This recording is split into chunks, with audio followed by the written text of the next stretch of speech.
বিশেষ কোনো দল, বিশেষ কোনো এজেন্ডার পক্ষে ঝুঁকে পড়া, হেলে পড়া বা কারো পক্ষে পরোক্ষভাবে কাজ করা এই সরকারের কাজ নয়। সুতরাং এই সরকারকে বাস্তবে এখন তাদেরকে তত্ত্বাবধায়ক সরকারের বৈশিষ্ট্য নিয়ে সরকারকে কাজ করতে হবে এবং যে সমস্ত নীতি কৌশলের কারণে সরকার বিতর্কিত হচ্ছেন তাদের উচিত হবে সেসব নীতি কৌশল থেকে সরকারকে প্রত্যাহার করা, কারণ এগুলো তাদের এখন কাজ না।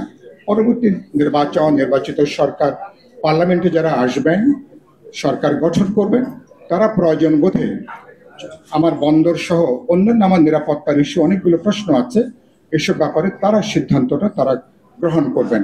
দুই হচ্ছে, যে সমস্ত কারণে সরকার বিতর্কিত, যেসব উপদেষ্টাদের অনেক আগেই মান সম্মান নিয়ে যাদের আসলে চলে যাওয়াটা দরকার ছিল, ক্ষমতার কি এমন মধু, কি এমন জাদু মানুষ দেখতে চায় না, তারপরে যেন একটা জবরদস্তি করে তারপরে তারা কিন্তু ক্ষমতায় তারা কিন্তু আছেন। তাতে কেবল তারা সংকটে পড়ছেন না, সরকার অপ্রয়োজনীয় বিতর্কের মধ্যে পড়ছেন, সরকার নিজেরা সমালোচিত হচ্ছেন এবং সরকারের জনবিচ্ছিন্নতা আরো প্রবল থেকে প্রবলতর হচ্ছে। সরকার উচিত হবে দ্রুত যেসব উপদেষ্টার কারণে সরকার বিতর্কিত হচ্ছেন, প্রশ্নবিদ্ধ হচ্ছেন, যাদের ব্যাপারে ইতিমধ্যে কথা হয়েছে, বিএনপি কিছু ব্যক্তির ব্যাপারে তারা পরামর্শ দিয়েছেন, জামাত বা এনসিপি বলেছেন, আমি মনে করি এগুলোর মধ্যে সাধারণ কিছু সত্যতা আছে, এটা মানুষের ধারণা উচিত হবে। সুতরাং অবিলম্বে তাদের এই সমস্ত বিতর্কিত উপদেষ্টাদের ব্যক্তিগতভাবে সরিয়ে দেওয়া আর নির্বাচন যদি অবাধ নিরপেক্ষ করতে হয়, কারণ ইলেকশনটা করেন মাঠ লেভেলে এসপি সাহেব, ডিসি সাহেব, থানা দারোগা, স্থানীয় পর্যায়ে ইউনোরা এবং তারা করেন।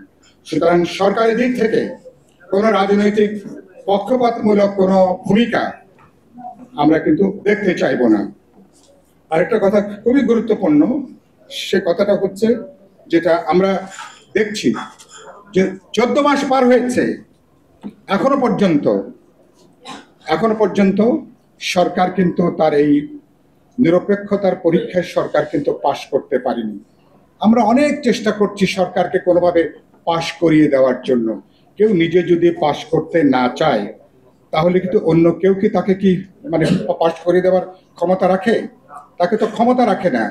তাহলে কি হলে যে সরকার পাশ করতে পারছে না, তো সুতরাং আমরা চাই সরকারকে, যেহেতু এখন বাকি যে প্রশ্নগুলো বিচারটা ক্রমে দৃশ্যমান হচ্ছে, নিশ্চয়ই বিচারের অগ্রগতিটা ঘটবে, এটা সবাই দেখতে চায়। সংস্কার কেন্দ্র করে যে আলোচনা, এটা এখন চূড়ান্ত পর্যায়ে উন্নীত হয়েছে। আর কোনো প্রশ্ন নেই, আর কোনো নির্বাচনের সামনে আর কোনো ছুতা, আর কোনো অজুহাত, আর কোনো কারণে এটাকে রাজপথে আনার কোনো সুযোগ নেই। আর যে সকল প্রশ্ন ঐকমত্য কমিশনে দীর্ঘ আলাপ আলোচনা করে আমরা মীমাংসা করে এসেছি, পিআরের প্রশ্ন বলেন বা অন্যান্য প্রশ্নগুলো বলেন, যেগুলো মাঠ দখল করে তো এসব প্রশ্ন মীমাংসা করা যাবে না, এগুলো আমরা আলোচনা করেছি। পরবর্তী পার্লামেন্টে আলোচনা করে কেউ যদি পিআর করতে চান, হ্যাঁ আমরা বলেছি বিপ্লবী ওয়ার্কার্স পার্টি, বাবলু ভাইদের জনশক্তি পার্টি, আমরা গণতন্ত্র মঞ্চ